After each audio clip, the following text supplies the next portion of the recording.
इस पृथ्वी पर पृथ्वी की सबसे महान तकनीक मानव तंत्र है। जो लोग कभी यूजर मैनुअल नहीं पढ़ते वो अपने शरीर और मन से दुखी हैं। ठीक है, अगला सवाल जो मैं पूछने जा रहा हूँ वो थोड़ा शिष्ट लग सकता है और मैं माफी चाहता हूँ। मैं अपनी मृत्यु के बारे में सोचने लगा और वो सब कुछ जो मैं अपनी मृत्यु से पहले करना चाहता हूँ। आप किस चीज का इंतजार कर रहे हैं? आप पूछ रहे हैं मैं मरा क्यों नहीं? देश का सारा वामपंथ हमेशा आपको नीचे दिखाने की कोशिश करता है। आप उस स्थिति में क्या करते हैं जब आप इतना अच्छा काम करने की कोशिश कर रहे हो और लोग आपको गलत समझते हैं? दुर्भाग्य से इसमें काफी समय, ऊर्जा और संसाधन लगते हैं, लेकिन देखिए वो भी संदेश को आगे ही बढ़ाता है। आध्यात्मिक होने का एक बड़ा पहलू मेरे ख्याल से प्रेममय होना है। कुत्ते बड़े आध्यात्मिक होते हैं, क्या आप यही कह रहे हैं? कुत्ते बहुत प्यार करते हैं। मुझे उस 30,000 किलोमीटर की बाइक राइड के बारे में पूछना है। 30,000 किलोमीटर मजाक नहीं है। शायद ये योगियों जैसी पीठ के लिए एक अच्छा विज्ञापन होगा। अगर आप मुझे 2.5 करोड़ अर्थ बडीज दिला दें, मैं आपको राइड पे ले जाऊंगा।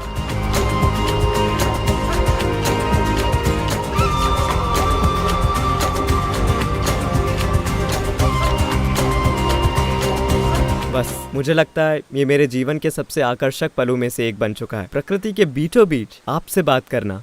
तो आप जानते हैं मैंने पिछली बार आपसे इस तरह 2018 में बात की थी। मुझे लगता है जैसे उस समय मैं बच्चा था। मुझे लगता है अब मैं बच्चे से थोड़ा बड़ा हो गया हूँ।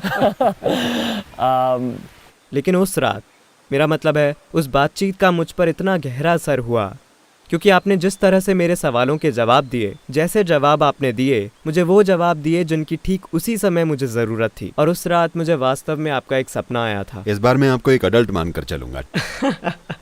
खुश हूँ कि आपके बगल में बैठकर आपसे बात कर रहा हूँ। फर्क नहीं पड़ता आप कैसे बर्ताव करते हैं। मेरे साथ यही होता है, चाहे लोग 70 साल के हों, मैं उनसे बच्चों की तरह बर्ताव करता हूँ और वो धीरे धीरे मेरे साथ वैसे ही बन जाते हैं। सारी बात यही है, समय के साथ लोग पपड़ीदार हो जाते हैं। जीवन के साथ बस यही बात है कि आप समय के साथ पपड़ीदार और जंग खाए हुए ना हो जाएं। नहीं, मैं मानता हूँ। मैं अब भी आपसे एक बच्चे की तरह बर्ताव करूंगा, ठीक है? खुश और खुशकिस्मत हूँ कि मुझसे बच्चे जैसा बर्ताव किया जा रहा है। सद्गुरु, मेरा दिल टूट जाता है कि यहाँ मैं आपके साथ इतना खूबसूरत क्षण जी रहा हूँ और हमारी दुनिया अभी एक युद्ध के बीचों बीच है। दुनिया नहीं, सिर्फ 2 देश। 2 देश? नहीं, ये बहुत ज़रूरी है कि हम इसे बहुत तूल न दें, क्योंकि हमें कभी उस दिशा में नहीं जाना चाहिए। 2 विश्व युद्ध हुए हैं, हमें कभी भी उस दिशा में नहीं बढ़ना चाहिए। टकराव नहीं होना चाहिए, लेकिन अगर वो हो भी जाए तो कम से कम उसे सीमित रखना चाहिए। हर किसी को उसमें कूद नहीं पड़ना चाहिए। आपके ख्याल से उन चंद लोगों के दिमाग में क्या चलता होगा? मतलब जो लोग निर्णय लेते हैं, आप जानते बूझते युद्ध में क्यों जाएंगे? इसके कारण सिर्फ आर्थिक नहीं हो सकते। मुझे लगता है इसमें अहम यानी ईगो का मामला भी हो सकता है। देखिए, ये बहुत बेकार फैसले हैं, लेकिन हमें ये समझना चाहिए कि हम सभी की जड़ें पहचान की हमारी मजबूत भावना में गड़ी हुई हैं और हम चाहते हैं कि हमारी पहचान किसी और की पहचान पर हावी हो। तो राष्ट्रवाद एक बहुत मजबूत पहचान है। इस पहचान को सोच समझ कर बनाया जाता है और इस हद तक उसे बढ़ावा दिया जाता है कि आप अपने देश के लिए अपना जीवन न्यौछावर करने के लिए तैयार होते हैं। इसे हमेशा एक महान गुण माना जाता है। अगर मैं अपने देश के लिए अपना जीवन देने के लिए तैयार हूं, तो उसके लिए आपका जीवन लेने के लिए भी तैयार हूं। वो एक कुदरती प्रक्रिया है, चाहे वो देश हो, नस्ल, धर्म, जाति, वर्ग या यहाँ तक कि आपकी अपनी इंडिविजुअलिटी। अगर आप गैर ज़रूरी पहचान रखते हैं तो आप अनावश्यक टकरार और संघर्ष में पड़ेंगे। सद्गुरु, लेकिन क्या पहचान ईगो के लिए दूसरा शब्द नहीं है? जैसे मैं हाल ही में ईगो के इस कॉन्सेप्ट के बारे में काफ़ी सोचता रहता हूँ। आप जितना ज़्यादा सोचते हैं। देखिए, जब आप कहते हैं कि ये ईगो का एक कॉन्सेप्ट है, इसका मतलब इसे आपने गढ़ा है। आपने उसे क्यों गढ़ा है? ठीक है, सही है। इससे जुड़ा हुआ सवाल। मैंने उसे नहीं गढ़ा तो मेरे पास वो नहीं है। ये उस तरह के जवाब है जो मेरे दिमाग के साथ खेलते हैं। और मैं अगले सवाल के लिए तैयार नहीं हूँ, लेकिन फिर भी मैं उससे पूछूंगा। तो ठीक है, अगला सवाल दूसरे तरह का विचार है जो इस दुनिया में मुझे काफ़ी आकर्षित करता है और एक तरह से अभी भी इस समय के बारे में खट्टा मीठा सा एहसास देता है जिसमें हम रहते हैं। यह है जेन जी के बारे में, मतलब जनरेशन जेड, जिसका मतलब है वे बच्चे जो रुकिए। अगर आप जनरेशन जेड हैं, ये कभी मत कहिए, क्योंकि इसका मतलब है आप आखिरी पीढ़ी हैं। ये एक चीज़ है जिसे मैं टालने की कोशिश कर रहा हूँ कि आप आखिरी पीढ़ी ना बने। जेन जेड का क्या मतलब है? हाँ, जेड आखिरी शब्द है, आखिरी अक्षर। कल्चरली मैं एक मिलेनियल हूँ क्योंकि मैं 97 से पहले पैदा हुआ Born हूँ। pre 97. मैं भी 20वीं सदी का मिलेनियल हूँ। No, I think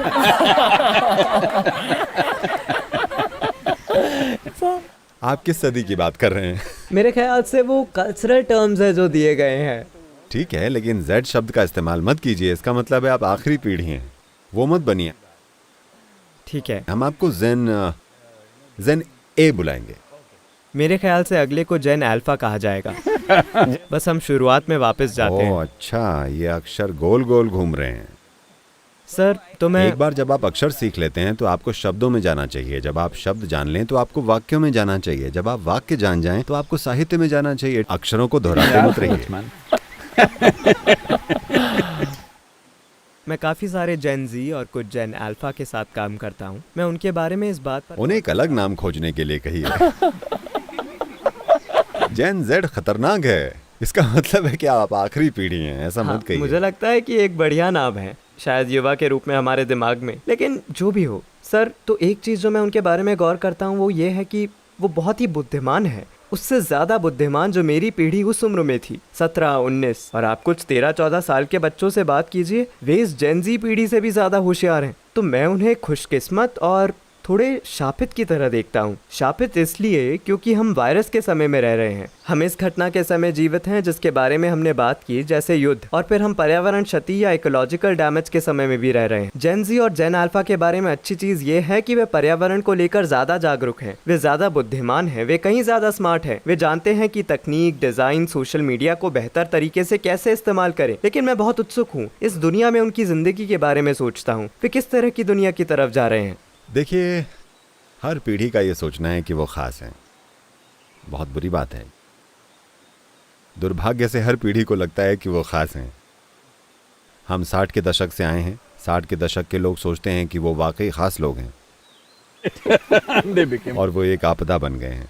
उस दिशा में मत जाइए, क्योंकि ये चीज़, ये सोचना कि ये पीढ़ी ज़्यादा बुद्धिमान है, वो पीढ़ी ज़्यादा जागरूक है, ऐसा नहीं है। क्योंकि ऐसा करने से आप अपनी व्यक्तिगत जिम्मेदारी से पल्ला झाड़ रहे हैं। इसका क्या मतलब है? देखिए, आपको स्मार्ट होना होगा, मेरी पीढ़ी स्मार्ट है, इसका क्या मतलब है? आप स्मार्ट हैं या बुद्धू, यही सवाल मायने रखता है ना? आप जागरूक हैं या नहीं, क्या यही? अरे नहीं, हमारी पीढ़ी ज्यादा जागरूक है, ऐसी कोई चीज नहीं होती। ये एक पूरी, लोग हजारों अलग अलग तरीके खोज लेते हैं कि इंसान होने की मूलभूत जिम्मेदारी को कैसे किसी और चीज पर, किसी और इंसान पर डाल दिया जाए। आप बता रहे हैं कि जेन जेड अपने फोन को मुझसे बेहतर हैंडल कर सकते हैं। हो सकता है ये सच हो, क्योंकि वो इसी के साथ जन्मे हैं। मैं किसी भी जेन जेड से ज्यादा बेहतर पेड़ पर चढ़ सकता हूँ, शायद अभी भी मैं उनसे बेहतर कर सकता हूँ। मैं अधिकांश जेन जेड से बेहतर मोटरसाइकिल चला सकता हूँ। तो क्या हो गया? मैं कहता हूँ हमारे समय में हमारे पास जो भी उपलब्ध था हम उसमें अच्छे हो गए, उससे हम ज्यादा स्मार्ट नहीं बन जाते। फिर भी वे किस दुनिया की तरफ जा रहे हैं? जैसे आपके ख्याल से अगले 10-20 सालों में हमारे लिए क्या है? देखिए, अगर वो सिर्फ अपने फोन स्क्रीन या कंप्यूटर स्क्रीन को ही देख रहे हैं तो एक दिन दीवार में जाकर टकराएंगे। आपको ऊपर देखने की जरूरत है कि आसपास जीवन किधर जा रहा है, ये बहुत जरूरी है। आप तकनीक और स्क्रीन स्पेस को गलती से वास्तविकता समझ रहे हैं। नहीं, ये तकनीक एक बहुत बढ़िया उपकरण है अगर आप उसे जागरूकता में इस्तेमाल करें तो। अगर आप अचेतन हैं और उसे लेकर मजबूर हो जाएं, आजकल अमेरिका में टेक्नोलॉजी डी एडिक्शन सेंटर बनाए गए हैं। ठीक है, ड्रग डी एडिक्शन की तरह टेक्नोलॉजी डी एडिक्शन। लोग टेक्नोलॉजी को लेकर पागल हो रहे हैं। टेक्नोलॉजी मेरे लिए बहुत फायदेमंद रही है। हम उससे 100 गुना ज़्यादा काम कर रहे हैं जितना हम शायद 15-20 साल पहले कर रहे थे, सिर्फ टेक्नोलॉजी के कारण। मेरे ख्याल से बहुत बढ़िया चीज़ है। लेकिन कोई है जो उससे दुखी है। मनुष्य अपने ही दिमाग से दुखी है ना? अगर उनके पास दिमाग नहीं होता तो वो शांति से रहते। क्योंकि उनके पास दिमाग है तो वो कह रहे हैं तनाव तनाव तनाव। क्योंकि आप नहीं जानते कि इस उच्चतम तकनीक को कैसे संभालें जो यहाँ है। इस धरती पर सबसे महान तकनीक मानव तंत्र है। जो लोग नहीं जानते कि उसे संभालना कैसे है, जिन लोगों ने कभी यूजर मैनुअल नहीं पढ़ा, वो अपने शरीर और अपने मन से दुखी हैं। मेरे पास इसके बारे में 2 सवाल हैं। Yes sir.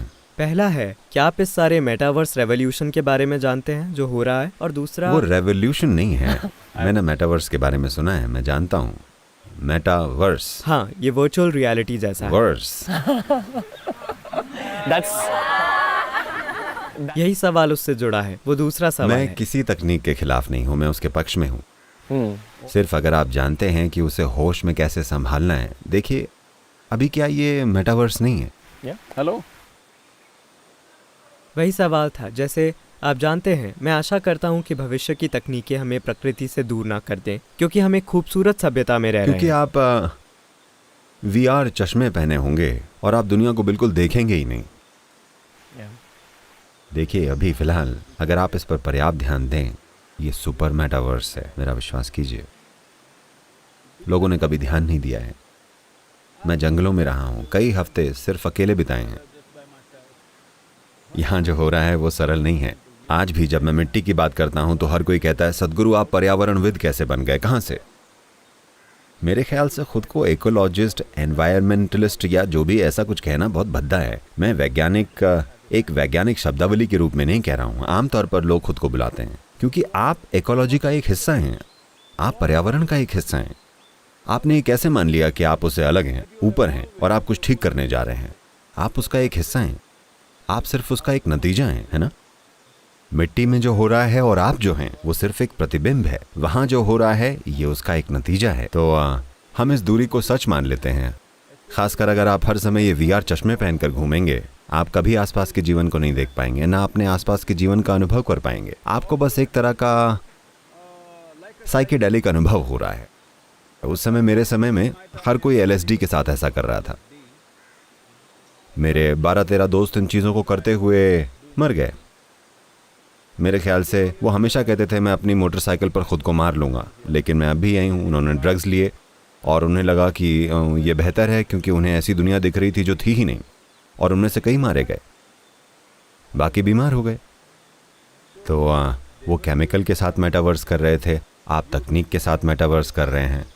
होगा बस ये कि आपका दिमाग विकृत हो जाएगा, क्योंकि मन उसका एक प्रतिबिंब है जो आपके सामने आता है। अगर आप सृष्टि की एकता और समरसता के सामने ज़्यादा से ज़्यादा होते हैं तो आपका मन ऐसा ही हो जाएगा। If more and more you are exposed to all these aberrations, however great it is in terms of creating, it's entertainment means you do it 1 or 2 hours, that's a different thing. But if you think that is a new world… अगर आप इन सभी विकृतियों के सामने ज़्यादा से ज़्यादा आते हैं, चाहे वो रचना के मामले में कितना भी बढ़िया हो, ये मनोरंजन है। इसका मतलब है कि आप इसे 1-2 घंटे करें, वो एक अलग चीज़ है। लेकिन अगर आपको लगता है कि वो एक नई दुनिया है, लोग मेटावर्स में रियल एस्टेट खरीद रहे हैं, इससे और ज़्यादा बेवकूफ़ी की चीज़ नहीं हो सकती, ठीक है? देखिए, आप नकली दुनिया में एक रियल एस्टेट खरीदते हैं, फॉल्स एस्टेट, ये कोई रियल एस्टेट नहीं है। खासकर प्राजक्ता के साथ आपकी उस बातचीत के बाद जो मैंने सुनी, जिसमें आप एक तरह से निकट भविष्य से सच के अंश निकाल रहे थे, जहां आपने कहा कि दुनिया भर में मिट्टी में 90% जैविक तत्व नष्ट हो गए हैं। आप जानते हैं, आपने काफ़ी कुछ आमतौर पर हमारी पृथ्वी की बर्बादी के बारे में बोला। मुझे लगता है कि एक महत्वपूर्ण मुद्दा है, लेकिन लोग नाव के छेदों पर ध्यान केंद्रित नहीं करते। वे बस नाव को और बड़ा बनाने की कोशिश करते रहते हैं। और आप जानते हैं, हम दुनिया के अरबपतियों की बात करते हैं, जैसे एलन मस्क। ये सारे लोग, वे मंगल पर कब्जा करने की कोशिश कर रहे हैं, वे टेरा फार्मिंग करने की कोशिश कर रहे हैं, लेकिन यहाँ हमारी धरती नष्ट हो रही है। इस मुद्दे पर जेनजी को ज्यादा बात करने की जरूरत है। माफ कीजिए, जैन जो भी जैन पर युवाओं को इन सच्चाइयों का पता होना चाहिए। आप उन्हें Z की जगह C बुला सकते हैं, ज़्यादा करीब अक्षर C होगा, ज़ेन कन्फ्यूज्ड। ये कहना बहुत लोकप्रिय चीज़ नहीं होगी, लेकिन मैं आपको बता रहा हूँ, ये बहुत ज़रूरी है कि आप खुद पर लेबल ना लगाएं। पहले ही लोग आप पर कितने सारे लेबल लगा रहे हैं। आप भारतीय हैं, आप भूरे हैं, आप सफ़ेद हैं, आप ये धर्म हैं, वो धर्म, वो जाति, ये वर्ग, तमाम बेकार लेबल वो आप पर लगा रहे हैं। खुद पर एक और लेबल मत लगाइए, क्योंकि हर लेबल किसी न किसी रूप में आपके लिए रुकावट बनेगा, है ना? क्या नहीं बनेगा? हाँ, तो कोई लेबल मत लगाइए। Why don't you just live here as a living thing, breathe and exist?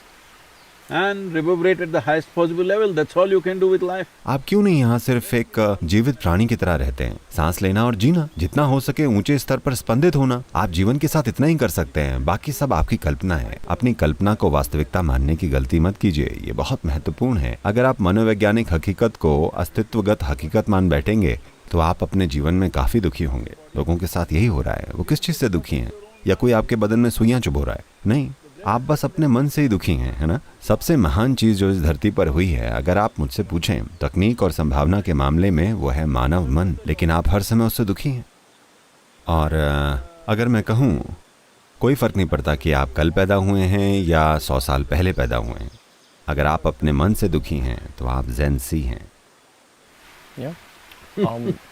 हम आमतौर पर लोगों को मिट्टी बचाओ अभियान का हिस्सा बनने के लिए कैसे प्रेरित करें? प्राजक्ता के साथ आपकी बातचीत के बाद मुझे उसका महत्व समझ आ गया है। लेकिन मेरा सवाल, शायद ये एक पूंजीवादी सवाल है, लेकिन हम असल में कैसे लोगों का ध्यान केंद्रित करके उन्हें बता सकते हैं, सुनो, धरती पर ये गलत है? देखिए,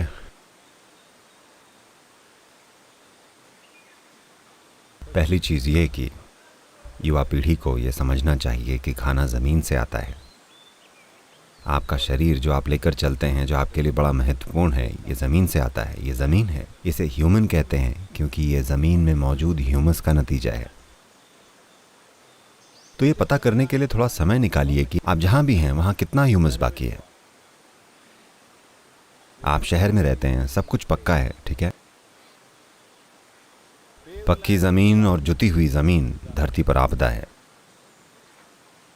ये बहुत ज़रूरी है। मिट्टी हर समय एक रिसाइकिल है। वहाँ उसमें मृत जीवन जाता है और जीवन बाहर आता है।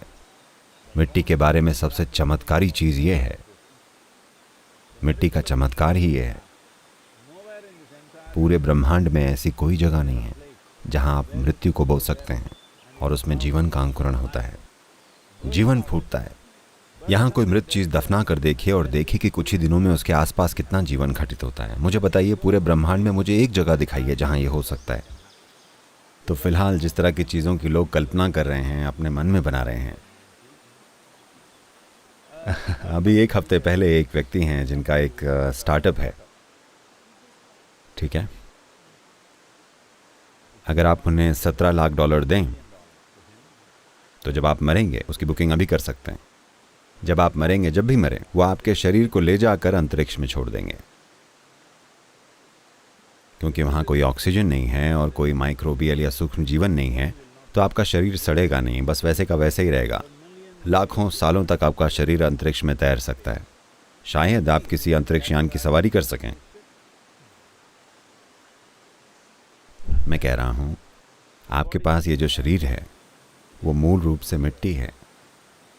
अगर आप कुछ भी इको फ्रेंडली नहीं करते तो कम से कम जब आप मरें तो उसे वापस ज़मीन में डाल दें जहाँ का वो है। हेलो, ये सबसे सरल चीज़ है जो आप कर सकते हैं, लेकिन आज वो इसे बक्सों में डालकर इमारतों में संरक्षित कर रहे हैं, पार्किंग लॉट की तरह। उन्होंने जगह बनाए हैं जहाँ लोगों को बक्सों में स्टोर किया जा सके। ये बक्सा आपकी दादी माँ का है, आप वहाँ जाकर फूल रख सकते हैं। एक मृत शरीर को संरक्षित करने का क्या मतलब है? उसे वापस जाना चाहिए, क्योंकि हमारा कोई मतलब नहीं है। ये कर्ज है जो हमने लिया है, हमें इसे वापस डाल देना चाहिए जब हमारा काम हो जाए, है ना?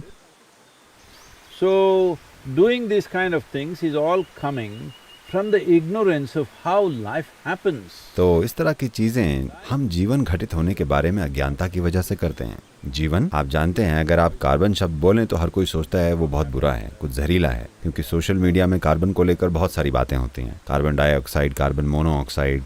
कार्बन जीवन है। आप और मैं कार्बन जीवन है। ये पेड़ कार्बन जीवन है, हर पशु कार्बन जीवन है ना? ये पूरी दुनिया जीवन के लिए मूलभूत सामग्री कार्बन पर आधारित है।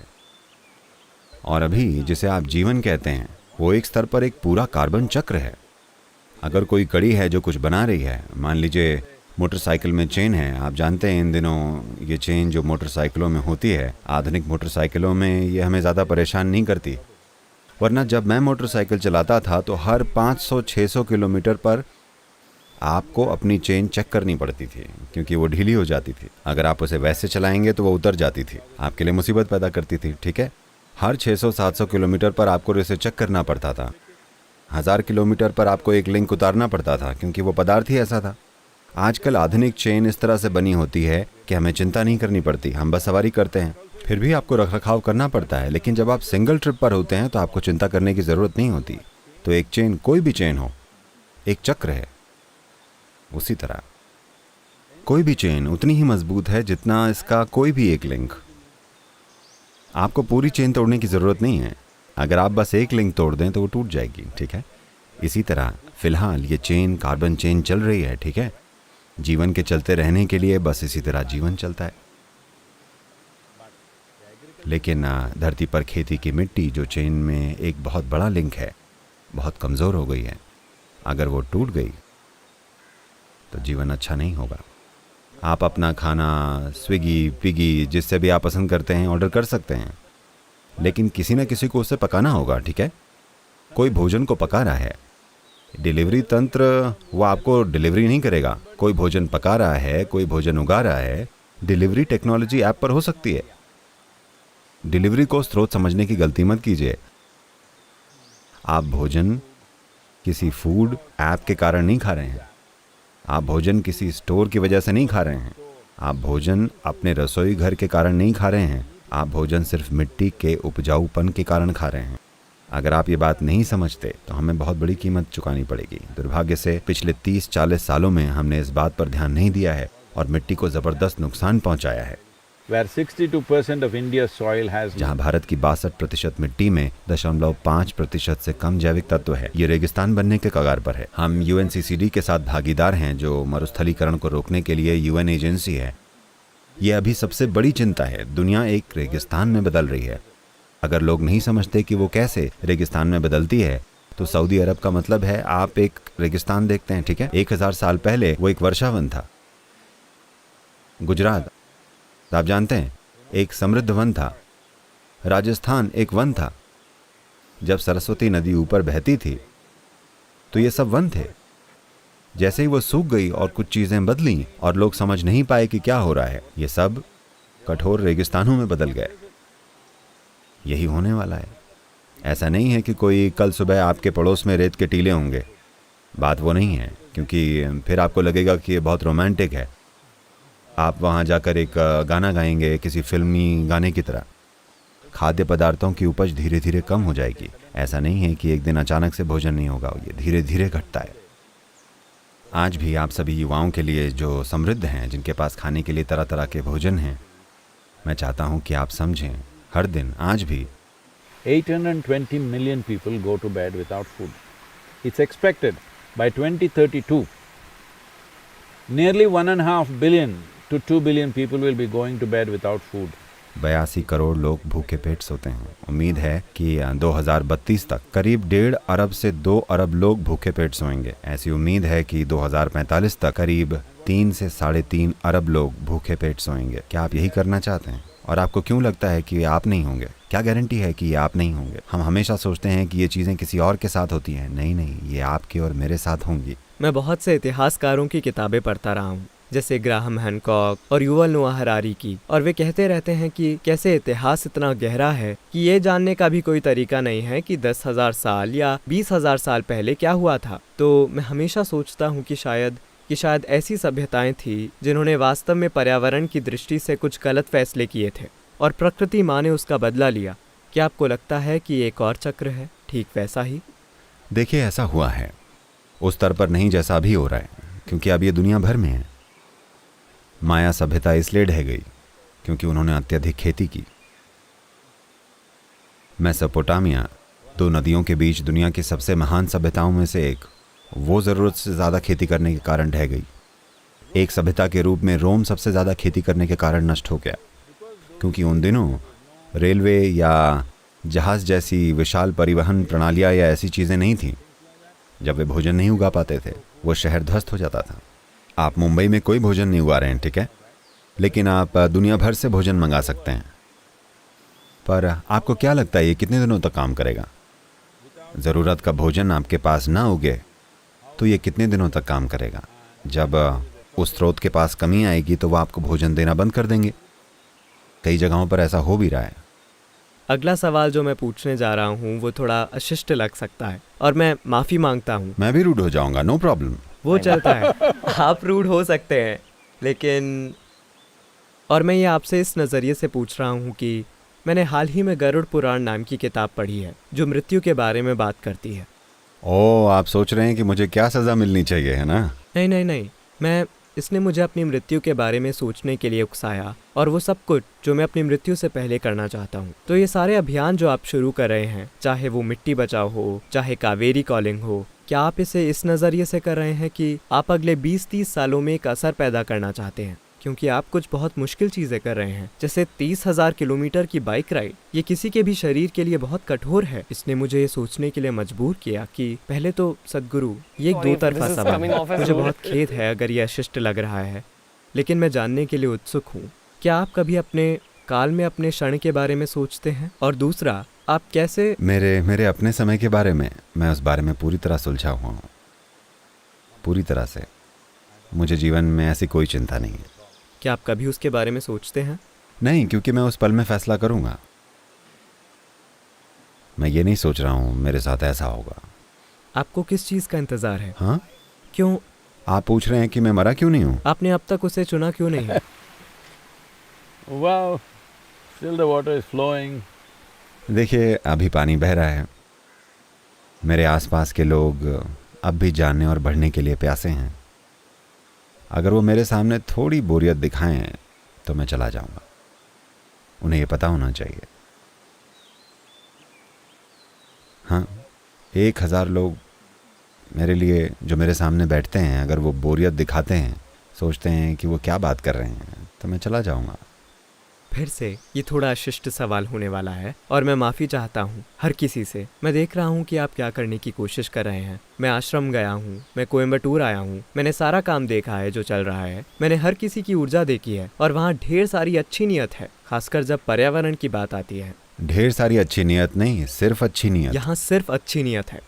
और राजनीति की दुनिया के लोग, मीडिया की दुनिया के लोग, मैं ये भी कहूँगा कि देश का पूरा वामपंथ हमेशा आपको नीचा दिखाने की कोशिश करता रहता है। मुझे लगता है कि वही लोग जो मुझे भी नीचा दिखाने की कोशिश करते हैं, और मुझे जेन ज़ी कहा जाता है, जो ऐसा है कि मैं शर्मिंदा महसूस करता हूँ। लेकिन आप जानते हैं, इस तरह की बातें होती हैं, तो आप उन सबको किस तरह देखते हैं? आप उस स्थिति में क्या करते हैं जब आप इतना अच्छा काम करने की कोशिश कर रहे हों और लोग आपको गलत समझते हैं, वो आपको नीचा दिखाने की कोशिश करते हैं? क्योंकि मैं असल में ये अपने नज़रिए से पूछ रहा हूँ, अगर मैं कुछ सीख सकूं। देखिए, अगर आप बिल्कुल स्पष्ट हैं कि आप जो कर रहे हैं वो आपके आसपास के हर जीवन के लिए महत्वपूर्ण है, तो दूसरे लोगों की राय कोई मायने नहीं रखती। लेकिन मैं कह रहा हूँ, पिछले 30 सालों से भी ज़्यादा समय से वो वही चीज़ें कह रहे हैं। वो रचनात्मक भी नहीं है, वो कुछ नया नहीं ला पा रहे हैं। ठीक है, वही चीज़ें कह रहे हैं, लेकिन वो कहीं पहुँच नहीं पाए हैं क्योंकि उनके पास कुछ ठोस नहीं है। किसी चीज़ में कोई दम ही नहीं है जो उन्होंने कहा है। तो ये दुर्भाग्यपूर्ण है कि वो उस स्थिति में हैं। लेकिन मैं देखता हूँ कि हर डेली मिस्टेक कोट आता है, आप जानते हैं daily quote. All these people are just waiting. वो सब लोग बस इंतज़ार करते रहते हैं। अगर कोई चीज़ वो समझ नहीं पाते, अचानक वो सारे मिलकर उसे ट्विटर पर ट्रेंड कर देते हैं। मैं बहुत खुश हूँ क्योंकि हर रोज़ वो मेरे कोट पढ़ते हैं, यहाँ तक कि यहाँ मौजूद लोग भी उसे नहीं पढ़ रहे हैं। वो पढ़ रहे हैं, ठीक है। मैं कह रहा हूँ, हर दिन ध्यान से वो मेरा कोट पढ़ते हैं। जिस दिन उन्हें कुछ समझ में नहीं आता, उन्हें लगता है मैंने कोई गलती की है, और वो बस शुरू हो जाते हैं। मैं खुश हूँ। मैंने जेलों में काम किया है, भारत और अमेरिका दोनों में। मैंने दुर्दांत अपराधियों के साथ काम किया है, जो हत्या, बलात्कार, सबसे बुरी चीज़ों के लिए जो आदमी कर सकता है वहाँ आते हैं। And I've seen significant transformation with और मैंने उनके जीवन में महत्वपूर्ण बदलाव देखा है। सिर्फ 2 दिन या 5 दिन वो मेरे संपर्क में रहते हैं, इसलिए ये लोग लगातार मेरे पीछे पड़े हैं। मुझे पूरा विश्वास है कि एक दिन वे बिल्कुल बदल जाएंगे। मैं उन्हें शुभकामनाएं देता हूँ। आप जानते हैं, ये सिर्फ उनकी राय की बात नहीं है सद्गुरु। मुझे लगता है कि अगर आप अपने मकसद के बीच में हैं, कई बार लोग हाँ, दुर्भाग्य से इसे संभालने में काफ़ी ऊर्जा, समय और संसाधन लगते हैं, लेकिन but देखिए, वो भी संदेश को आगे ही बढ़ाते हैं। कैसा भी प्रचार अच्छा प्रचार है। मुझे नहीं लगता कि ये प्रचार है। मैंने कभी प्रचार की परवाह नहीं की। असल में लोगों को ये समझने में मुश्किल हो सकती है, मैं बहुत ही निजी व्यक्ति हूँ। वाकई मैं सामाजिक इसलिए हूँ क्योंकि मैं उन लोगों को अपना हिस्सा समझता हूँ, सिर्फ उसी मायने में, वरना मैं किसी भी मायने में सामाजिक नहीं हूँ। तो इसमें थोड़ा क्या कहें, आपकी तरफ से थोड़ा ज़्यादा ये ऐसा है जैसे आप चल रहे हों और कोई आपके पैर पर लटक जाए, फिर भी आपको चलना है। आप चलते हैं पर उनका वज़न कम है, तो ठीक है। मैं कहता हूँ वो जो भी 25 साल से कह रहे हैं, वो एक भी बात साबित करके ये नहीं कह पाए कि ठीक है वास्तव में ऐसा हुआ था। लोग कब तक लगातार इस तरह के बकवास पर विश्वास करेंगे? धीरे धीरे वो अपनी पकड़ खो रहे हैं, वो मूर्ख महसूस कर रहे हैं। उनमें से कई लोग सकारात्मक तरीके से हमें फॉलो करने लगे हैं। कई पत्रकार जो सनसनीखेज पत्रिकाओं आदि से जिन्होंने हमारे बारे में ये सारी निंदाजनक बातें शुरू की थी, आज वो सब यहाँ भक्त हैं। बाकी लोग आ जाएंगे। आपके विचार से उस व्यक्ति का सफ़र क्या है जिसके दिल में इतना गुस्सा भरा है? देखिए, कुछ लोग वाकई गुस्से में हैं क्योंकि उनके अंदर कड़वाहट है। उनके अपने जीवन से? हाँ, दुनिया में महत्वपूर्ण होने का अभाव। ये बात सिर्फ मेरी नहीं है। वो खिलाड़ियों पर हमला करते हैं, वो अभिनेताओं पर हमला करते हैं, वो कलाकारों पर हमला करते हैं। कोई भी जो कामयाब है वो उस पर हमला करते हैं क्योंकि वो सफलता के खिलाफ हैं। वो सफल होना चाहते हैं, लेकिन वो बार बार अपने जीवन में हर उस चीज़ में विफल हुए हैं जो वो करते हैं। अब कोई भी जो सफल है वो उसे नीचा दिखाना चाहते हैं। मुझे बताइए, किसे छोड़ा गया है? जीवन के किस क्षेत्र को बख्शा गया है? राजनेता जो चुनकर आते हैं वो उन्हें नीचा दिखाते हैं। खिलाड़ी जो बहुत सफल होते हैं वो उन्हें नीचा दिखाते हैं। आध्यात्मिक लोग तो हैं ही। ये चीज़ चल रही है, लेकिन वो सभी आध्यात्मिक लोगों को नीचा नहीं दिखाते अगर वो बेअसर हैं। अगर वो बहुत ज़्यादा सफल नहीं हैं तो वो उन्हें नीचा नहीं दिखाते, वो उनसे असहमत नहीं होते। ठीक है, तो वो मुख्य रूप से आप देखेंगे किसी और की सफलता से चिढ़ते हैं जो उनके अपने जीवन में महत्व की कमी को दिखाता है। मैं उनकी सफलता की कामना करता हूं ताकि वे आराम से रह सकें और जीवन के बारे में सकारात्मक हो सकें। सर, मैं एक देश के रूप में भारत के आगे बढ़ने को लेकर बहुत आशावान हूँ। मुझे लगता है कि ये इस दुनिया में बदलाव लाएगा। कहते हैं कि भारत इस धरती की आध्यात्मिक राजधानी है। पता नहीं ये सच है या नहीं, मैं इस पर विश्वास करना चाहता हूँ। आध्यात्मिक होने का एक बड़ा पहलू प्रेममय होना है, और हम इस देश में काफ़ी मैं बनाम तू देख रहे हैं। मैं बनाम आइए आप इसे सुलझाते हैं।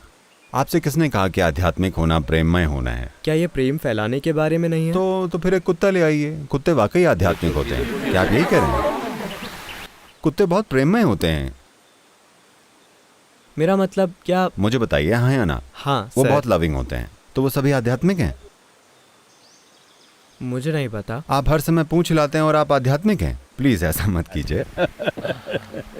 लेकिन सर, हम इस देश को एकजुट कैसे कर सकते हैं? क्योंकि मुझे लगता है कि हमारे देश पर बार बार हमले हुए हैं और इसे बर्बाद किया गया है। इसी बांटो और राज करो की नीति के कारण लोगों को ये बात समझ में आ गई कि हम काफ़ी मैं बनाम तुम करते हैं। अगले 20-30 सालों के लिए हम कैसे एकता के उस पहलू पर काम करें ताकि कारोबार बना सकें, अभियान चला सकें, मिट्टी बचाएं, पर्यावरण को बचाएं। क्योंकि मुझे लगता है कि इस देश में पैदा होना हमारे लिए एक वरदान है और हम एक इकाई के रूप में इसकी कद्र नहीं कर रहे हैं। और काफ़ी सारा अहंकार है, काफ़ी सारा गुस्सा है, काफ़ी सारी नफरत है, खासकर महामारी के बाद। यहाँ आपकी क्या सलाह है? देखिए, Don't judge the whole country by looking at a television screen or a social media platform. Television के पर्दे या किसी सोशल मीडिया प्लेटफॉर्म को देखते हुए पूरे देश के बारे में राय मत बनाइए। नहीं, ये यहाँ आसपास घूमिए, बस इस गांव में या शहर में घूमकर देखिए। आपको कोई भी गुस्से में नहीं मिलेगा। आप नहीं पाएंगे कि कोई किसी को पीट रहा है। ऐसा है? नहीं, ऐसी कोई चीज़ नहीं हो रही है। कुछ घटनाएं होती हैं, 130 अरब लोग हैं, दुर्भाग्य से यहाँ वहाँ कुछ घटनाएं होती हैं, जाने जाती हैं, लोग घायल होते हैं। इससे निश्चित रूप से निपटना ज़रूरी है। उससे निपटने का कोई एक तरीका नहीं है। कानून का शासन हो, समाज में एक तरह की सद्भावना हो, ये सारी चीज़ें मायने रखती हैं। ये रातों रात होने वाला काम नहीं है। इस चीज़ के लिए हमें कोशिश करनी चाहिए। जैसा कि आपने कहा, इतिहास ऐतिहासिक रूप से हमें बहुत से हमलों का सामना करना पड़ा है, बहुत बुरी तरह के हमले। हमने उसे बहुत अच्छी तरीके से लिखा नहीं है जैसे दूसरी संस्कृतियों ने लिखा है, लेकिन हम इससे गुजरे हैं और ऐसी मार झेली है जो दुनिया की बहुत कम आबादियों ने झेली है। सबसे क्रूर हमलों को हमने झेला है, लेकिन फिर भी हमने अपने अंदर कड़वाहट नहीं रखी है। हमारी यही चीज़ सुंदर है। लोग आए, हमें अधीन बनाया, हमें ऐसा महसूस कराया कि आप जैसे हैं आपको उस बात का भी टैक्स देना पड़ेगा, ये सारी चीज़ें हैं। लेकिन हमारे अंदर कड़वाहट नहीं है, ये एक बढ़िया चीज़ है। ठीक है, हम कड़वे नहीं हैं। कल जो हुआ उसके लिए हम में कड़वाहट नहीं है, लेकिन ये पक्का करना कि कल हमारे साथ फिर से वो ना हो, ये भी उतना ही जिम्मेदारी भरा है, जिसके लिए हम अभी एक सशक्त देश बना रहे हैं। हमें ये पहले करना चाहिए था, 75 साल हो चुके हैं, लेकिन हम उसे कर रहे हैं धीरे धीरे। लेकिन देश के आकार और देश की विविधता को देखते हुए मेरे ख्याल से मुझे लगता है हम बढ़िया काम कर रहे हैं। क्या आपको लगता है कि फिक्शन, फिल्में, कहानियाँ देश को एकजुट करने का अच्छा तरीका है? क्योंकि वही मेरी इकलौती उम्मीद है। या खेल वो दूसरी चीज़ है? बेशक हमें हर माध्यम का इस्तेमाल करना चाहिए। मैं ये नहीं मानता कि बस यही एक तरीका है। सब कुछ जो हम करें, हमें ये देखना चाहिए कि कैसे लोग अपनी छोटी सीमाओं से परे जा सकें और देखें कि कम से कम, अगर असीम नहीं तो कम से कम एक बड़ी सीमा हो जिसमें अधिकतर लोग समा सकें। तो अगर आप इसके लिए कोशिश न करें तो आपका जीवन स्वाभाविक रूप से किसी न किसी चीज़ के साथ टकराव में रहेगा। व्यक्ति के कल्याण के लिए और समाज और राष्ट्र के कल्याण के लिए ये बहुत ज़रूरी है कि एक बहुत बड़ी पहचान हो जिसके साथ हम आगे बढ़ सकें।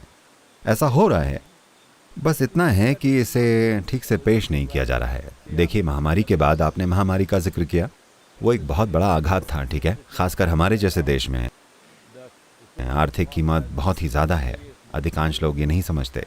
मैं बहुत बड़ी तारीफ़ करता हूँ इस बात की, क्योंकि सबसे निचले स्तर के कर्मचारी से लेकर, मैंने देखा है, पुलिस कांस्टेबल से लेकर, ग्रामीण अधिकारी से लेकर, पंचायत नेताओं और राजनेताओं तक और राज्य सरकारों और केंद्र सरकारों तक, इन 2 सालों में उन्होंने जो किया है, मैं वाकई उनके सामने सिर झुकाता हूँ। आप आलोचनाएं करते रह सकते हैं कि क्या ठीक नहीं हुआ, लेकिन हमारे जैसे देश में जहाँ बुनियादी ढांचा इतना कम है, जिस तरह हमने टीकाकरण किया और जिस तरह हमने लोगों का ख्याल रखा, कुछ चूकें हुई हैं, लेकिन इतने कम बुनियादी ढांचे वाला इतना विशाल देश, इतने विशाल बुनियादी ढांचे और इतने विशाल फंड वाला अमेरिका, ज़रा उस देश को देखिए।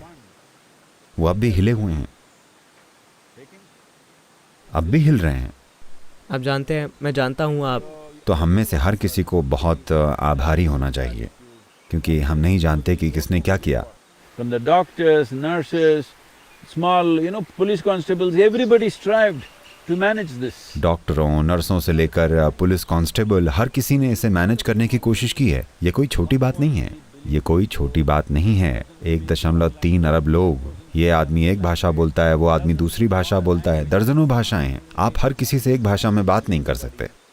किसी संदेश को कैसे पहुंचाया जाए, कैसे उनसे जिम्मेदारी से बर्ताव कराया जाए, यहाँ तक कि मास्क कैसे पहने। आप जानते हैं, लोगों की समझदारी का स्तर ये है, लोग जेब में मास्क लेकर चलते हैं। उन्हें लगता है कि ये ड्राइविंग लाइसेंस जैसा है। जब मैं उनसे पूछता हूँ आपका मास्क कहाँ है, आप इतना करीब आ रहे हैं, वो कहते हैं मेरे पास है सदगुरु, मेरी जेब में है, ये मेरी हिप पॉकेट में है। मैंने कहा ये आपके कूल्हे पर काम नहीं करता, इसे आपको अपनी नाक पे लगाना होगा।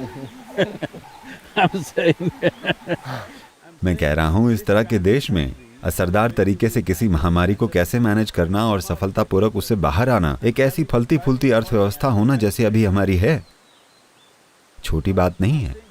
तो इसके लिए सिर्फ एक प्रधानमंत्री, एक मुख्यमंत्री, किसी एक ने नहीं, हर किसी ने कोशिश की है। छोटे से छोटे आदमी से लेकर बड़े से बड़े आदमी तक सभी ने कोशिश की है। हमें लगातार नकारात्मक टिप्पणियां नहीं करते रहनी चाहिए। देश को सराहें। अगर आप प्रशासन को नहीं सराह सकते तो देश को सराहें। हम फिर से पैरों पर खड़े हैं, है ना? ये कोई छोटी बात नहीं है। जी हाँ सर, शायद मैं आपसे अनगिनत सवाल और पूछ सकता हूँ, लेकिन मैं जानता हूँ कि समय कम है। मुझे आपसे 30,000 किलोमीटर की बाइक राइड के बारे में पूछना है जो आप कर रहे हैं, जो मुझे आकर्षक लगती है। विम हॉफ नाम के एक शख्स हैं, उन्हें आइसमैन कहा जाता है। वो प्राणायाम और योग के कुछ पहलुओं का इस्तेमाल मुख्य रूप से बहुत कम तापमान से निपटने के लिए करते हैं। मुझे लगता है कि दुनिया विम हॉफ और उनकी क्षमताओं पर ध्यान देती है और अक्सर भारत के सभी योगियों की योग क्षमताओं को अनदेखा कर देती है। मैं विम हॉफ को अच्छे से जानता हूं, मैंने उनसे बात की है, लेकिन मैं ऐसा कोई कर्तव्य नहीं करने वाला। लेकिन 30,000 किलोमीटर कोई मजाक नहीं है। 100 किलोमीटर में आपकी पीठ दुखने लगती है। मैं कल्पना नहीं कर सकता कि बाइक पर 30,000 किलोमीटर शायद ये कैसा योगियों होगा। जैसी पीठ के लिए एक अच्छा विज्ञापन होगा। How's that, huh? आपके सामने इस सफ़र के संदर्भ में दर्द पर आपकी राय क्या है? और आम तौर पर एक कॉन्सेप्ट के तौर पर दर्द के ऊपर। दर्द कोई कॉन्सेप्ट नहीं है। अगर आप नहीं जानते कि ये कॉन्सेप्ट नहीं है तो मैं आपको थोड़ा दर्द दे सकता हूँ, आप जान जाएंगे कि ये कॉन्सेप्ट नहीं है। ये एक जीवंत हकीकत है जब ये आपको होता है। हेलो, क्या दर्द को मन से नियंत्रण किया जा सकता है? देखिए, दर्द शरीर में होता है। देखिए, मान लीजिए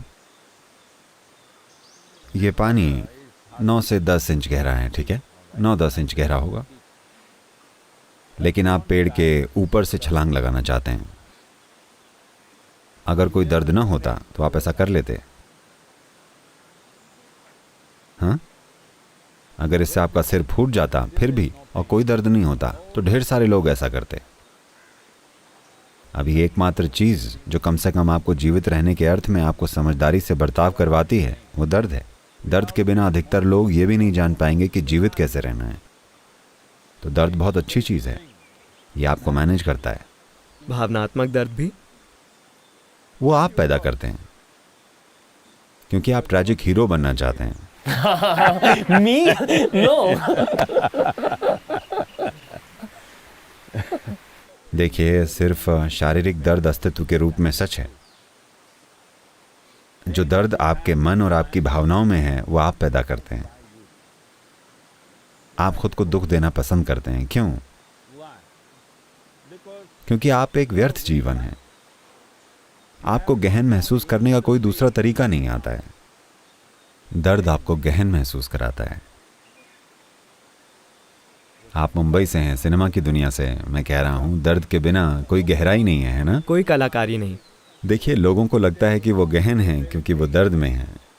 नहीं, आप दर्द को गहराई समझने की गलती कर रहे हैं। ये बहुत बड़ी गलती है। अगर ये भारी मात्रा में आए तो आप जान जाएंगे कि ये क्या है, ठीक है? ये आपको बर्बाद कर देगा, ये जीवन के टुकड़े टुकड़े कर देगा। दर्द, हाँ या ना? मनुष्य बर्बाद हुए हैं, ज़रूरी नहीं कि किसी तलवार या बंदूक से। वो बस अपनी ही भावनाओं और विचारों के कारण खुद को टुकड़े टुकड़े कर लेते हैं। ज़्यादा लोग किसी की तलवार या बंदूक की बजाय खुद ही खुद को नष्ट कर रहे हैं, अपने ही मन की तेज धार का इस्तेमाल करते हुए, है कि नहीं? तो ऐसा क्यों है? क्योंकि आपने कुछ बुनियादी चीज़ों को गलत समझ लिया है। आप नहीं जानते कि क्या असली है और क्या नहीं। क्या अस्तित्व की दृष्टि से सच है, क्या शारीरिक तौर पर सच है, क्या मनोवैज्ञानिक रूप से सच है। आपने इसे खो दिया है। आपने इसकी सीमाएं खो दी हैं। अगर आप इसे खो देंगे तो आप जो भी करें उससे दर्द होगा। मुझे एक चीज़ बताइए जिससे लोग दुखी नहीं हैं। एक चीज़ बताइए। देखिए, अगर वो गरीब हैं तो वो अपनी गरीबी से दुखी हैं। अगर आप उन्हें अमीर बना दें तो वो टैक्स से दुखी हो जाते हैं। हाँ, अगर वो पढ़े लिखे नहीं हैं तो वो उससे दुखी हैं। उन्हें स्कूल में डालो, वो उससे दुखी हो जाते हैं। शादी नहीं हुई है, उससे दुखी हैं। शादी करा दो, बात ही मत कीजिए। बच्चे नहीं हैं, वो उससे दुखी हैं। बच्चे दे दो, रोज का दुख। हाँ, तो ऐसा लगता है जैसे आप जीवन के हर पहलू से दुखी हैं। तो हम आपको मृत्यु दे देते हैं, ओह वो उससे भी दुखी हैं। तो दुख जीवन के हालातों के कारण नहीं है। दुख इसलिए है क्योंकि आप नहीं जानते कि खुद को मैनेज कैसे करना है। आप नहीं जानते कि अपने मन, अपनी भावना, अपनी ऊर्जा, अपने जीवन को कैसे मैनेज करें। आप नहीं जानते कि मैनेज कैसे करना है, तो सब कुछ दुख बन जाता है। शारीरिक दर्द एक अलग चीज़ है।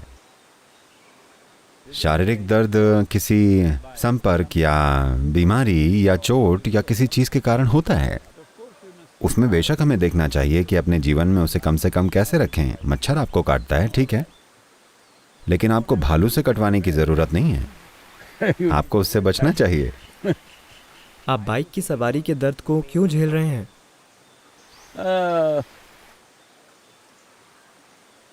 ऐसा आपका मानना है कि ये दर्दनाक है।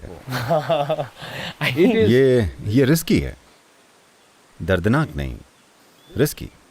एक चीज़ ये कि मैं सर्दियों में बाइक चला रहा हूँ, यूरोप की सर्दी, उत्तरी यूरोप की सर्दी, जहाँ बर्फबारी हो रही है, शायद सड़कें बर्फीली हैं। बर्फीली सड़क पर दोपहिया चलाना कोई मजाक नहीं है, ये रिस्की है।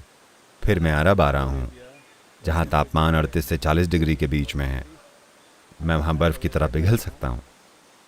फिर मैं भारतीय मानसून के चरम पर भारत आ रहा हूँ। क्यों? मेरे जैसा कोई आदमी क्यों? मैं अच्छा जीवन जी सकता हूँ, क्योंकि मैं जहाँ भी जाऊँ लोग मेरा ख्याल रखेंगे। दुनिया का कोई भी हिस्सा हो, सबसे रोमांचक जगह जो आपके दिमाग में आती है, अगर मैं कहूँ कि मैं एल्प्स माउंटेन में रहना चाहता हूँ, लोग मेरे लिए वहाँ घर बना देंगे। मेरी जेब में $1 भी होना ज़रूरी नहीं है। अगर मैं कहूँ कि मैं हिमालय में रहना चाहता हूँ, तो कोई मेरे लिए एक बढ़िया सी जगह बना देगा। अगर मैं कहूँ कि मैं समुद्र में रहना चाहता हूँ, तो कोई मेरे लिए एक बड़ा सा यॉट खरीद देगा। मैं आपको बता रहा हूँ, मैं बहुत अच्छी तरीके से आराम से जी सकता हूँ। मैं ये क्यों कर रहा हूँ? क्योंकि मैं चाहता हूँ कि आप सभी युवा लोग ये समझें, अगर हम ये अभी नहीं करेंगे तो हमें बहुत पछतावा होगा।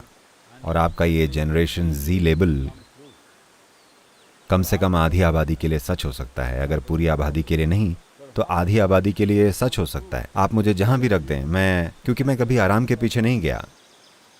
मैं जंगलों में सोया हूँ, मैं पेड़ों पर सोया हूँ, मुझे सिर से पाँव तक कीड़ा मकोड़ों ने काटा है। आप जानते हैं, मैं जंगल में रहने के 2-3 सप्ताह बाद वापस आता तो लोग मुझे पहचान नहीं पाते थे, सिर से पैर तक कीड़ों के काटने की वजह से। आप मुझे पहचान नहीं सकते, मेरा चेहरा ऐसा हो जाता था। पर मुझे दुख नहीं हुआ, तो मैंने कभी आराम नहीं चाहा, इसलिए मैं कभी दुखी नहीं हुआ। लेकिन मैंने एक बहुत ही दिलचस्प और तीव्र जीवन जिया है। और जीवन का मेरा अनुभव ऐसा है कि मैं ब्रह्मांड की किसी भी चीज़ के साथ इसकी अदला बदली नहीं करूँगा। आप मुझे कुछ भी दे दें, आप मुझे सोने का पहाड़ भी दे दें, मैं उससे भी नहीं बदलूंगा। हाल ही में मैं अमेरिका में लॉस एंजल्स में था। एक शख्स आया और मुझसे मिलने की इच्छा जताई। उसके पास कुछ दिखाने के लिए एक प्रेजेंटेशन थी। मैंने कहा किस बारे में? वो बोला हमारी ऑनलाइन प्रॉपर्टीज़ के बारे में कुछ वो प्रेजेंटेशन करना चाहता है। मैंने कहा ठीक है, मुझे दिखाइए क्या है। फिर वो प्रेजेंटेशन के साथ आया और दिखाया वो सब चीज़ें जो यूट्यूब पर हैं, इन सारी चीज़ों, चैनलों, प्लेटफॉर्म पर वो सब जो हैं, सारा हिसाब किताब उसने दिखाया। सदगुरु, अगर आप इजाज़त दें तो मैं सारी सामग्री पैकेज कर सकता हूँ। और आज इसकी कीमत लगभग $2.7 अरब है। मैं इसके लिए आपका पैकेज बना सकता हूँ और आपको कुछ अगले सालों में इतने पैसे दिला सकता हूँ। I said, what do I do with $2.7 billion? Get me 8 billion people, that's what I'm looking for.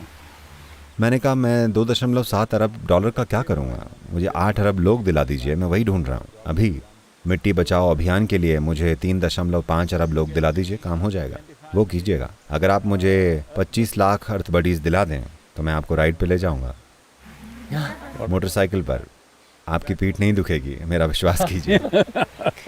चुनौती स्वीकार की। हाँ बिल्कुल। सदगुरु धन्यवाद। शायद सिर्फ एक आखिरी स्वार्थी सवाल, क्योंकि मुझे हर समय ये मौका नहीं मिलता। क्या आपके पास कोई सलाह है मेरे लिए, या इस शो के ज़रिए हम जो करने की कोशिश कर रहे हैं उसके लिए? मैं जानता हूँ कि इन सवालों से आपको एक तरह से इसका सार मिल गया होगा, लेकिन मेरी टीम और मेरे लिए कोई आखिरी सलाह? देखिए, हर पीढ़ी को उन चीज़ों के लिए याद किया जाता है जो वो करते हैं, है ना? देखिए, अभी 15,000 साल बाद हम अब भी आदि योगी की बात कर रहे हैं। क्यों? आपको लगता है क्योंकि वो लंबे और खूबसूरत थे या ऐसा कुछ? No, we're talking about him because of the offerings that he made to us, which is still relevant to us, isn't it? You remember a human being through history. नहीं, हम उनके बारे में इसलिए बात कर रहे हैं क्योंकि उन्होंने जो हमें उपहार दिए वो अब भी हमारे लिए प्रासंगिक हैं, है ना? आप किसी इंसान को इतिहास के जरिए याद करते हैं क्योंकि उसने कुछ भयानक किया हो, फिर आप उसे गलत तरीके से याद करते हैं, या उन्होंने कुछ ऐसा किया हो जो हमारे जीवन के लिए अब भी फायदेमंद है। एक पीढ़ी के रूप में हमारे पास ये अवसर है, ये एक बार मिलने वाला अवसर है। अगले 10 से 15 साल के समय में अगर हम अभी अगले 1-2 साल में नीतिगत बदलाव ले आए तो ये स्वाभाविक रूप से असर दिखाएगा। अगले 10 से 15 साल में हमें एक ऐसी पीढ़ी के रूप में याद किया जाएगा जिसने दुनिया को बदल दिया। वो नीचे की ओर एक विनाशकारी जगह पर जा रही थी और हमने उसकी दिशा बदल दी। हमें उसके लिए याद किया जाएगा। आपको मुझे याद रखने की ज़रूरत नहीं है, क्योंकि मुझे परवाह नहीं है आप मुझे याद करें या ना करें। लोग मुझसे पूछते हैं, सद्गुरु आपके बाद आप कैसे चाहते हैं कि लोग आपको याद करें? मैंने कहा, अगर वो सिर्फ मेरे बारे में सोचते हैं तो जाहिर है कि वो बुरा जीवन जी रहे हैं, ठीक है। अगर वो मेरे मरते ही मुझे भूल जाते हैं, इसका मतलब है कि मेरा काम सफल रहा, वो अच्छा कर रहे हैं, वो बढ़िया जी रहे हैं। आपको हमेशा लगता है कि लोग कृतज्ञता के कारण भूलते हैं। नहीं, वो खुशी है जो लोगों को भुला देती है। पता है, जैसे एक बहुत ही बुद्धिमान महिला ने कहा है, वो उसकी 2 जुड़वा बेटियां थीं, उसने उनकी शादी कर दी। वो अलग अलग दिशाओं में अपने हनीमून के लिए गईं। एक लड़की जो बहुत प्यारी अच्छी लड़की थी, उसने कभी संदेश नहीं भेजा, कभी चिट्ठी नहीं भेजी, कुछ नहीं। 2 महीने हो गए, उसने कोई संदेश नहीं भेजा। दूसरी लड़की हर दूसरे दिन वो संदेश भेजती थी, माँ को फ़ोन करके बात करना चाहती थी। तो किसी ने आकर पूछा, आपकी लड़कियाँ कैसी हैं? उसने कहा, संदेश न भेजने वाली लड़की के बारे में कहा, एक वाकई ठीक है, दूसरी लगता है उसके पति के साथ कुछ परेशानी है, ठीक है। जो खुश है वो पलटता नहीं है, जो वाकई आगे और तेज़ी से बढ़ रहा है रियर व्यू मिरर में नहीं देखेगा, ठीक है। तो मैं याद नहीं रखा जाना चाहता। एक पीढ़ी के रूप में ये संभव है। देखिए, उदाहरण के लिए इस देश में आज भी हम हमेशा आज़ादी की लड़ाई की बात करते हैं, ठीक है। वो पीढ़ी इस देश के लिए लड़ी। शायद अगर आप वहाँ होते तो आप भी लड़े होते, ये एक अलग बात है, लेकिन आप वहाँ नहीं थे, कोई लड़ा। हम हमेशा उन्हें याद करते हैं, है ना, हमेशा याद करेंगे। 75 साल हम अब भी उन्हें याद करते हैं। I'm telling you, even if it's 500 years. मैं आपको बता रहा हूँ, 500 साल बाद भी हम उन लोगों को याद करेंगे जो इस देश की आज़ादी के लिए लड़े थे, हाँ या ना।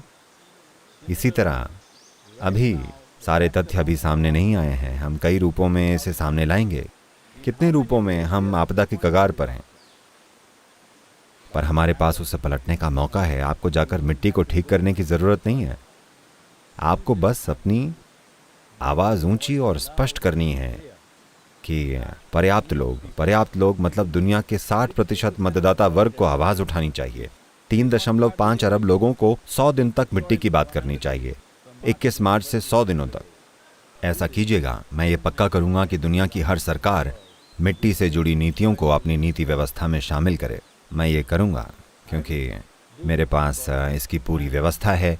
UN एजेंसियाँ हमारे साथ में हैं। मैं आइवरी कोस्ट में 170 देशों को संबोधित करते हुए COP15 में बोलने वाला हूँ। हम ये करेंगे, लेकिन लोगों को साथ होना चाहिए।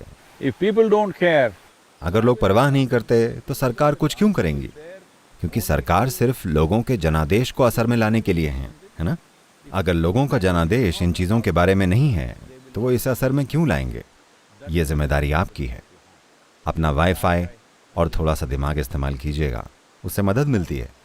धन्यवाद सद्गुरु, नमस्कारम। आपको प्रणाम करता हूँ और एक बार फिर ये अवसर देने के लिए धन्यवाद। धन्यवाद।